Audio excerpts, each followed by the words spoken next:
નમસ્કાર મિત્રો, દેશ અને દુનિયાના સુપરફાસ્ટ સમાચારમાં તમારું સ્વાગત છે। ઇલોન મસ્કે ભારતની મોટી શરત સ્વીકારી છે। ઇલોન મસ્કની સેટેલાઇટ ઇન્ટરનેટ સર્વિસ સ્ટારલિંક ભારતમાં લોન્ચ તરફ એક પગલું આગળ વધી રહી છે।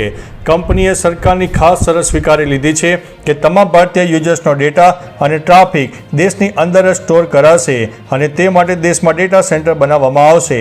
દૂરસંચાર વિભાગે સ્ટારલિંકને યુનિફાઈડ લાયસન્સ પણ આપી દીધું છે, જોકે સર્વિસ શરૂ થવાની સત્તાવાર જાહેરાત હજુ સુધી થઈ નથી। મિત્રો, અન્ય મહત્વના સમાચારની વાત કરીએ તો સૂત્રાપાડા તથા ગ્રામ્ય વિસ્તારોમાં મેઘમહેર જોવા મળ્યો। ગીર સોમનાથના સૂત્રાપાડા અને આસપાસના ગ્રામ્ય વિસ્તારમાં હળવો વરસાદ પડ્યો હતો। લાંબા સમયની ગરમી અને ઉકળાટ બાદ ઠંડક પ્રસરી જવા પામી હતી। ખેડૂતોમાં પાક માટે જરૂરી વરસાદથી આનંદ છવાઈ ગયો હતો। સૂત્રાપાડા, લોઢવા, પ્રસનાવાડા, વાવડી, વડોદરા અને ઝાલામાં ઝરમર વરસાદ નોંધાયો હતો। સાંજે વાદળો ઘેરાયા અને વરસાદે વાતાવરણને ખુશનુમા કરી દીધું અને રસ્તા ઉપર પાણી પણ ફરી વળ્યા હતા, જેથી લોકોને ગરમીમાં આંશિક રાહત પણ મળી હતી। મિત્રો, અન્ય મહત્વના સમાચારની વાત કરીએ તો માઉન્ટ સિનેમો એડાકે જ્વાળામુખી ફાટ્યો છે। જાપાનના કિરીસીમામાં આવેલા સિન મેડોકે જ્વાળામુખીમાં જોરદાર વિસ્ફોટ થયો છે, જેના કારણે 3000 મીટરથી વધુ ઊંચાઈએ રાખનો લાવા ઉડ્યો હતો। જાપાનના મોસમ એજન્સીએ ચેતવણી આપી છે કે મિયાજાકી અને કાગોસીમા પ્રાંતમાં મધ્યમ સ્તરે લાવા પડી શકે છે।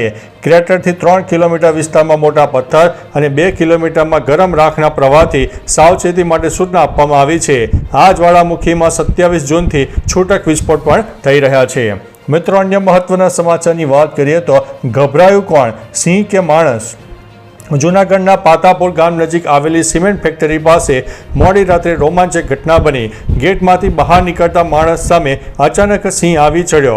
પળવારમાં આમને સામને થયેલા સિંહ અને માણસ બંને ભેગા થઈને ભાગી ગયા। કહેવાય છે કે આખું સિંહ ટોળું રાતભર ફેક્ટરીની આસપાસ ઘેરાબંધી કરીને બેઠું હતું। ઘટનાના સીસીટીવી ફૂટેજ પણ સામે આવ્યા હતા અને આ વાતે અત્યારે ચર્ચાઓએ જોર પકડ્યું છે। મિત્રો, અન્ય મહત્વના સમાચારની વાત કરીએ તો વિશ્વ આદિવાસી દિવસ ઉજવીને પરત જતા 3 યુવાનોના મોત થયા છે। તાપી જિલ્લાના સોનગઢ તાલુકાના લીંબી 3 રસ્તા નજીક વિશ્વ આદિવાસી દિવસ ઉજવીને પરત જતા 3 યુવાનોના મૃત્યુ થયા છે। સોનગઢમાં બાઇક અને એક્ટિવા સામસામે અથડાતા ઘટના સ્થળે 3 મૃત્યુ થયા છે। એક યુવક ગંભીર રીતે ઘાયલ થયો છે।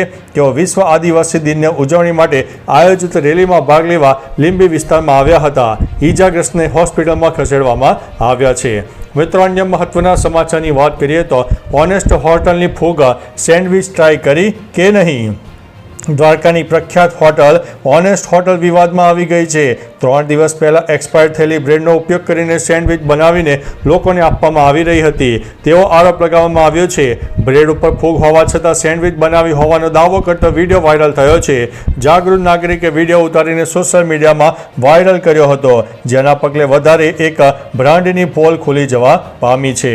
મિત્રો, અન્ય મહત્વના સમાચારની વાત કરીએ તો NSA ડોભાલ રશિયાના નાયબ વડાપ્રધાનને મળ્યા।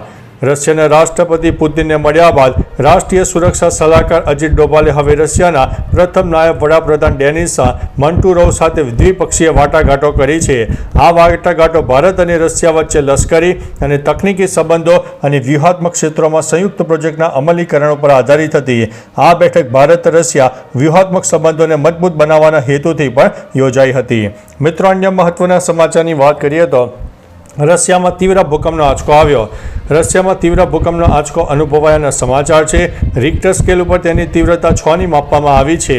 USGS ભૂકંપે જણાવ્યું હતું કે રશિયાના સેવેરો કોલેલથી 267 કિલોમીટર પૂર્વ દક્ષિણમાં 7:34 આસપાસ 6ની તીવ્રતાનો ભૂકંપ આવ્યો હતો।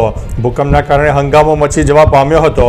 આ ભૂકંપના કારણે પ્રશાંત મહાસાગરના દરિયાકાંઠા વિસ્તારોમાં સુનામીની ચેતવણી પણ જારી કરવામાં આવી હતી। મિત્રો, અન્ય મહત્વના સમાચારની વાત કરીએ તો કાશી વિશ્વનાથ ધામમાં પ્લાસ્ટિકની વસ્તુઓ ઉપર પ્રતિબંધ। કાશી વિશ્વનાથ ધામમાં એક અનોખી પહેલ કરવામાં આવી છે। મંદિર પ્રશાસને ધામ વિસ્તારમાં પ્લાસ્ટિકના ઉપયોગ ઉપર સંપૂર્ણપણે પ્રતિબંધ મૂક્યો છે। 11 ઓગસ્ટથી પૂજા સંબંધિત વસ્તુઓ સાથે ધામ વિસ્તારમાં કોઈપણ પ્લાસ્ટિકના કન્ટેનરને પ્રવેશવાની મંજૂરી આપવામાં આવશે નહીં। હવે દૂધ, પાણી અને સ્ટીલના વાસણોમાં ફૂલોના માળા માટે પ્લાસ્ટિકની ટોપલીઓના બદલે વાંસની ટોપલીઓનો ઉપયોગ કરવામાં આવશે। મિત્રો, અન્ય મહત્વના સમાચારની વાત કરીએ તો સગીરા ઉપર દુષ્કર્મ આચરીને વિડીયો બનાવનારને 20 વર્ષની જેલની સજા. અમદાવાદના કૃષ્ણનગર વિસ્તારમાં સગીરા પર દુષ્કર્મ આચરીને વિડીયો બનાવનારને 20 વર્ષની સજા ફટકારવામાં આવી છે. મિત્રોએ વિડીયોના આધારે બ્લેકમેલ કરતા પીડિતાએ રહી નથી. સજા ફટકારતા ચુકાદામાં કોર્ટે નોંધ મૂકી હતી કે ગંભીર પ્રકારનો ગુનો છે અને નિર્દોષ સગીરાને તકલીફ પહોંચી છે. ત્યારે આરોપી સામે કેસ પૂરા થતો હોવાથી દયા ન દાખવી શકાય, જેથી 20 વર્ષની કેદની સજા ફટકારવામાં આવી છે. મિત્રો, અન્ય મહત્વના સમાચારની વાત કરીએ તો કિસતવાડમાં આતંકીઓ હોવાની સૂચના, કાર્યવાહી શરૂ કરવામાં આવી હતી. જમ્મુ અને કાશ્મીરના કિસતવાડના દુલ વિસ્તારમાં ભારતીય સેનાના જવાનોએ આતંકવાદ વિરોધી કાર્યવાહી શરૂ કરી. કિસતવાડના દુલ વિસ્તારમાં 2 આતંકીઓ છુપાયા હોવાની માહિતી મળ્યા બાદ સર્ચ ઓપરેશન ચાલુ હતું. સેનાએ સમગ્ર વિસ્તારને ઘેરી લીધો. સેનાના જવાનો અને આતંકવાદીઓ વચ્ચે ગોળીબાર ચાલી રહ્યો હતો. ભારતીય સેનાના વ્હાઇટ નાઇટ કોર્પ્સે ટાંકીને એન્કાઉન્ટરનો અહેવાલો પણ આવ્યો હતો. તો ચાલો મિત્રો, ફરીથી દેશ અને દુનિયાના સુપરફાસ્ટ સમાચાર લઈને મળતા રહીશો. ત્યાં સુધી અમને રજા આપશો. નમસ્તે.